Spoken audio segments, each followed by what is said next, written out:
This is Airport City, the heart of business and commerce in Ghana. From here, you can find almost every bank in Ghana. Banking, it said, from the 16th century to mean the word bench.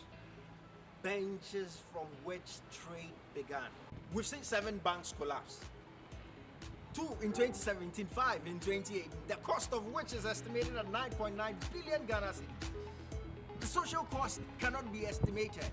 But listen, 9.9 is 1 out of 5, the average size of an economy in sub-Saharan Africa. Africa Learn will bring you a series that helps you learn the lessons of these losses. How do we rebuild from here? How do we have productive, successful businesses from these lessons? The beginning of everything is tough, my friends, but you and I will surely get through this. My name is Yao Sompa, and I will be your learning partner.